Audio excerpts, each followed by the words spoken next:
چلیے ملک صفدر حیات کی جرم و سزا پر مبنی ایک نئی تفتیشی دلچسپ کہانی کا آغاز کرتے ہیں۔ اس کہانی کا نام ہے ڈاکہ زن۔ ڈاکوؤں کے مسلح گروہ نے تھانے پر حملہ کر دیا۔ اتفاق سے اس رات میں تھانے میں موجود نہیں تھا۔ میں ایک ضروری کام کے سلسلے میں دوسرے شہر گیا ہوا تھا۔ اگلی صبح میں واپس آیا تو پتہ چلا پاسا پلٹ چکا ہے۔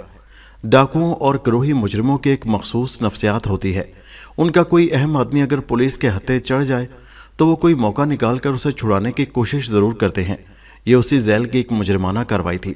پچھلے چند روز سے میں نے ایک ڈاکو کو حوالات میں بند کر رکھا تھا۔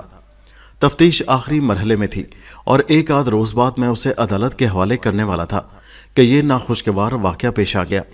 حملہ آور ڈاکوؤں کو میری غیر موجودگی میں کامیابی حاصل ہو گئی۔ وہ اپنے سردار سلطان کو حوالات سے نکال لے جانے میں کامیاب رہے۔ البتہ ان کا ایک ساتھی پولیس کی مزاحمت کی نظر ہو گیا۔ گویا ایک عام ڈاکو کی جان کا نذرانہ پیش کر کے وہ اپنے سردار سلطان کو چھڑا لے گئے۔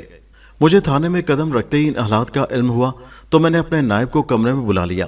وہ ایک انسپیکٹر تھا۔ شمشاد علی، میں نے غصیلے لہجے میں اس سے پوچھا، میں تو تھانہ تم پر چھوڑ کر گیا تھا، پھر یہ سب کیسے ہو گیا؟ وہ ندامت آمیز آواز میں بولا، سر ہم نے مقابلہ کرنے کی پوری کوشش کی اور دو طرفہ فائرنگ کے نتیجے میں ڈاکوؤں کا ایک ساتھی مارا گیا اور میں نے اس ڈاکو کی لاش کا اچار نہیں ڈالنا۔ میں نے اے ایس آئی کی بات پوری ہونے سے پہلے ہی کہہ دیا۔ وہ لوگ زیر حراست اپنے سردار کو چھڑا لے گئے۔ سب سے اہم اور افسوسناک بات یہی ہے۔ اے ایس آئی نے شرمندگی سے گردن جھکا دی۔ میں اس واقعے سے بہت اپسیٹ ہوا تھا۔ سلطان ڈاکو کو زیر دام لانے کے لیے میں نے کتنے پاپڑ بیلے تھے یہ میں ہی جانتا تھا، اور اب جب کہ میں اسے ایک بھرپور چالان کے ساتھ قانون کے حوالے کرنے والا تھا تو اس کے ساتھی اسے تھانے کے حوالات سے نکال کر لے گئے تھے۔ یہ ایک ناقابل تلافی نقصان تھا۔ میں نے اے ایس آئی سے پوچھا، یہ افسوسناک واقعہ کتنے بجے پیش آیا؟ اس نے بتایا لگ بھگ صبح 4 بجے۔ اس زمانے میں آج کی طرح تھانوں میں اتنا زیادہ عملہ نہیں ہوا کرتا تھا۔ مذکورہ تھانے میں میرے علاوہ sub inspector Shamshad Ali, A S I Mumtaz Khan, حوالدار اور 4-5 کانسٹیبلز تھے۔ اس نفری کے حساب سے میں نے شمشاد علی سے پوچھا، حملہ آور ڈاکوؤں کی تعداد کیا تھی؟ وہ کمزور سی آواز میں بولا، نصف درجہ سے زیادہ تھے۔ ایک ڈاکو فائرنگ کے دوران مارا گیا اور وہ لوگ سلطان کو حوالات سے نکال کر لے گئے۔ میں نے نہایت برہمی سے کہا، ان کی تعداد پوری رہی، ہم سراسر گھاٹے میں رہے۔ سر ہم کوشش کر رہے ہیں۔ سب انسپیکٹر نے مجھے ٹھنڈا کرنے کی کوشش کی، جلدی ان ڈاکوؤں کا سراغ مل جائے گا۔ میں نے سخت لہجے میں سوال کیا، اب تک تم لوگوں نے کیا کوشش کی ہے؟ اس نے جواب دیا، میں نے کھوجی کو تھانہ بلوا کر کام پر لگا دیا ہے۔ وزیر علی نامی وہ کھوجی اپنے کام کا ماہر اور تجربہ کار شخص تھا۔ بعض معاملات میں اس نے ناقابل یقین حد تک قانون کی مدد کی تھی۔ میں اس کے ریکارڈ سے اچھی طرح واقف تھا اور اس کے کارناموں کی قدر کرتا تھا۔ میں نے سب انسپیکٹر سے پوچھا، کیا صرف ایک کھوجی پر انحصار کیا جا سکتا ہے؟ اس نے کہا، ہم نے ڈاکوؤں کے فرار ہوتے ہی ان کا تعاقب بھی کیا تھا، جو کہ ناکامیاب رہا۔ میں نے طنزیہ انداز میں کہا۔ اے ایس آئی نے کہا، جناب وہ سب کے سب چاقو چبند گھوڑوں پر سوار تھے۔ ہمارے 2 جوانوں نے ان کا پیچھا کیا کیونکہ ہمارے پاس اس وقت یہی 2 گھوڑے تھے اور ان گھوڑوں کی صحت بھی آپ سے ڈھکی چھپی نہیں۔ بات ختم کر کے وہ دوبارہ خاموش ہو گیا۔ میں نے زیادہ گرجنا برسنا مناسب نہ سمجھا اور گہری سوچ میں ڈوب گیا۔ اس وقت دن کے 11 بج رہے تھے اور یہ واردات صبح 4 بجے پیش آئی تھی۔ گویا ان گزرے ہوئے 7 گھنٹوں میں وہ ڈاکو کہیں کے کہیں نکل گئے ہوں گے اور عین ممکن تھا وہ کسی محفوظ پناہ گاہ میں پہنچ چکے ہوں۔ تھانے پہنچتے ہی جب مجھے ڈاکوؤں کی اس کارروائی کی اطلاع ملی تو میں نے سب سے پہلے جا کر حوالات کا معائنہ کیا تھا اور حوالدار سے سوالات بھی کیے تھے۔ اپنے عملے کے بیانات سے یہی نتیجہ اخذ ہوا کہ ڈاکوؤں نے آنن فانن گن پوائنٹ پر وہ کارروائی کی تھی۔ تھانے کے عملے نے ڈٹ کر مقابلہ کیا، تاہم بدقسمتی سے کامیابی حملہ آوروں کے حصے میں آئی۔ سانپ نکل چکا تھا، اس لیے فی الحال رسی پیٹنے کا کوئی فائدہ نہیں تھا۔ اپنے عملے سے تفصیلی سوال و جواب بعد میں بھی ہو سکتے تھے۔ پہلی فرصت میں مجھے ڈاکوؤں تک پہنچنا تھا۔ یہ بہت ہی افسوسناک سبکی والا معاملہ تھا۔ اگر اس رات میں تھانے میں موجود ہوتا تو شاید یہ واقعہ پیش نہ آتا یا اس انداز میں پیش نہ آتا۔ میں اپنے اور اپنی عملے کی جان داؤ پر لگا کر حملہ آوروں کو روکنے کی کوشش کرتا۔ بہرحال جو ہونا تھا وہ ہو چکا۔ میں نے سب انسپیکٹر سے پوچھا، کھوجی کو کب روانہ کیا ہے تم نے؟ اس نے بتایا صبح 8 بجے۔ اس کے ساتھ اے ایس آئی نوازش اور کانسٹیبل نثار بھی ہیں۔ موسم اچھا ہے، مجھے امید ہے کہ اچھے اور مفید نتائج برآمد ہوں گے۔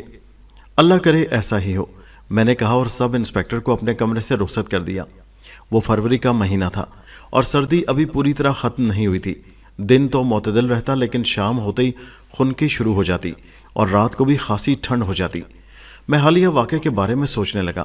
سلطان ڈاکو نے آس پاس کے علاقے میں بہت افراتفری مچا رکھی تھی۔ میں کم و بیش 1 سال سے اس کے پیچھے لگا ہوا تھا اور اسی کوشش کے نتیجے میں وہ چند روز پہلے میرے ہتھے چڑھ گیا تھا۔ اگر میں سلطان ڈاکو اور اس کے کارناموں کی تفصیل میں چلا گیا تو کئی کہانیوں کے دروازے کھل جائیں گے اور ان راستوں میں اصل داستان کہیں کھو کر رہ جائے گی، وہ داستان جس کا انتخاب اس ماہ کے لیے کیا گیا ہے۔ اگر پھر کبھی موقع ملا تو سلطان ڈاکو پر ایک مفصل کہانی لکھوں گا۔ فی الحال وہ ایک ایسا خطرناک مجرم تھا جو میرے قابو میں آنے کے بعد ہاتھ سے نکل چکا تھا۔ زخمی سانپ اور چھوٹا ہوا مجرم نہایت ہی خوفناک ہو جاتے ہیں اور مجھے اسی خطرناک ڈاکو کو دوبارہ گرفت میں لانا تھا۔ 1 گھنٹے کے بعد اطلاع ملی کہ کھوجی وزیر علی واپس آ گیا ہے۔ میں نے اسے فوراً اپنے کمرے میں بلا لیا۔ ASI نوازش اور کانسٹیبل نثار اس کے ساتھ تھے، لہٰذا میں نے انہیں بھی طلب کر لیا۔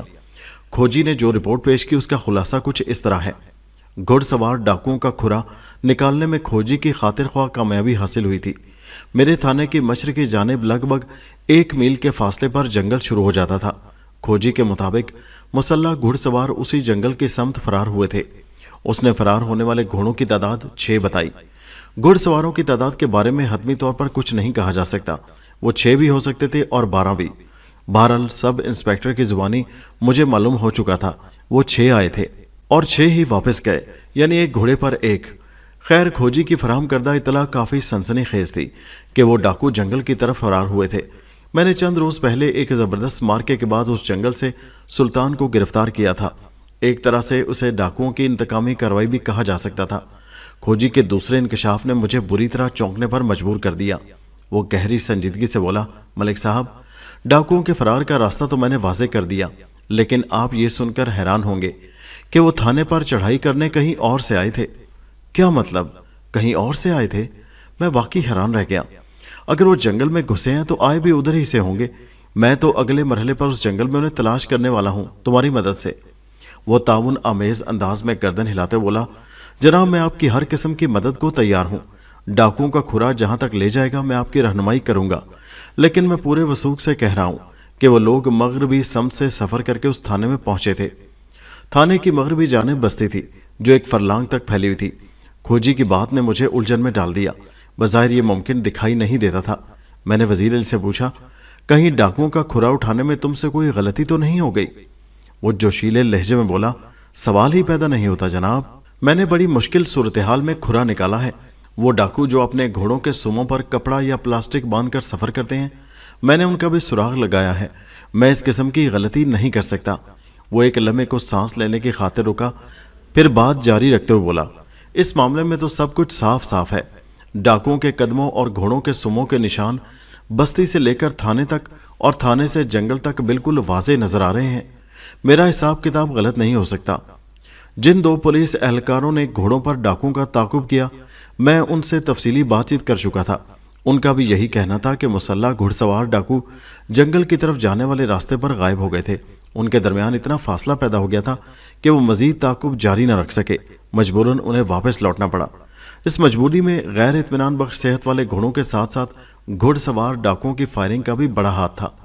پولیس کے جوانوں کے پاس روایتی اسلحہ تھا، جبکہ ڈاکوؤں کے پاس جدید، اس زمانے کے لحاظ سے جدید رائفلیں تھیں، پھر وہ تعداد میں بھی غالب اکثریت میں تھے۔ اس نوعیت کی صورتحال میں اسلحے سے زیادہ حکمت عملی کام آتی ہے۔ اگر میں تھانے میں موجود ہوتا تو وہ اتنی آسانی سے کامیابی حاصل نہیں کر سکتے تھے۔ وزیر علی کی یہ بات مجھے ہضم نہیں ہو رہی تھی کہ وہ ڈاکو بستی کی جانب سے سفر کر کے تھانے تک پہنچے تھے۔ میں نے کہا، کیا تمہیں یقین ہے کہ وہ لوگ بستی سے آئے تھے؟ وہ اپنے ہاتھ پر ہاتھ مارتے ہوئے بولا، 16 آنے یقین ہے سرکار۔ اگر آپ کو میری بات پر اعتبار نہ ہو تو اپنے بندوں سے پوچھ لیں۔ اس نے کانسٹیبل نثار اور ASI نوازش کی طرف اشارہ کیا۔ یہ دونوں میرے ساتھ تھے۔ آپ کا حکم ہو تو میں جنگل میں بھی آگے تک ان کا کھرا نکالوں گا۔ وہ تو تمہیں کرنا ہی ہوگا، میں ہاتھ پر ہاتھ رکھے تو نہیں بیٹھا رہوں گا، میں نے کہا۔ پھر پوچھا، بستی کی سمت پایا جانے والا کھرا کہاں جا کر ختم ہوتا ہے؟ یہ سوال میں نے اس لیے کیا تھا کہ مجھے یہ معلوم ہو سکے آیا وہ ڈاکو اسی بستی سے آئے تھے یا پھر کہیں اور سے آئے تھے، اور بستی کے نزدیک سے ان کا صرف گزر ہوا تھا۔ کھوجی وزیر علی کے بجائے ASI نوازش نے کہا۔ اس کا لہجہ خاصا انکشاف انگیز تھا۔ اس نے کہا، ملک صاحب، کھوجی نے جو کھرا نکالا ہے وہ خوشیا کے گھر پر جا کر ختم ہوتا ہے۔ یہ خوشیہ کون ہے؟ بے اختیار میرے منہ سے نکل گیا۔ ASI نے بتایا وہ ایک بوڑھا شخص ہے جو اپنی بیوی اور جوان بیٹی کے ساتھ بستی کے ایک گھر میں رہتا ہے۔ یہ گھر بستی کے آخری کنارے پر آبادی سے ذرا ہٹ کر واقع ہے۔ یہ خاصی اہم اور سنسنی خیز اطلاع تھی۔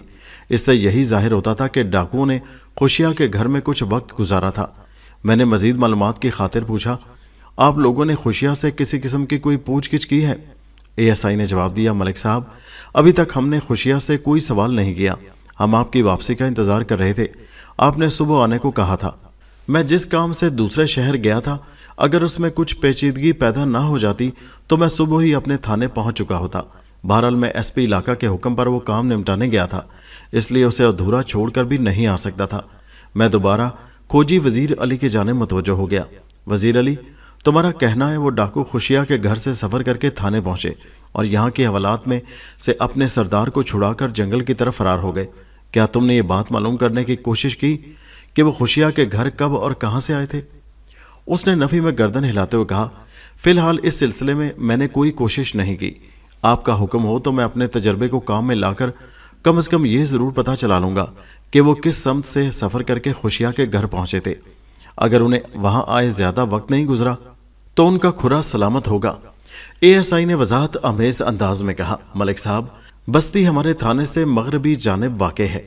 بستی کے ختم ہوتے ہی کھیتوں کا سلسلہ ہے اور اس کے بعد بڑی نہر کی دوسری سمت بھی کھیت ہی کھیت ہیں۔ آج کل کھیتوں میں فصل بھی کھڑی ہے۔ اگر یہ فرض کر لیا جائے کہ وہ ڈاکو اسی طرف سے آئے تھے تو کھیتوں میں ان کا کھرا اٹھانا خاصا مشکل کام ہوگا۔ میں نے کہا، مشکل اور آسان تو بعد میں دیکھا جائے گا، یہ ضروری کارروائی فوراً ہونا چاہیے۔ ٹھیک ہے ملک صاحب، آپ کا جو حکم ہو۔ ASI نوازش فرما برداری سے بولا۔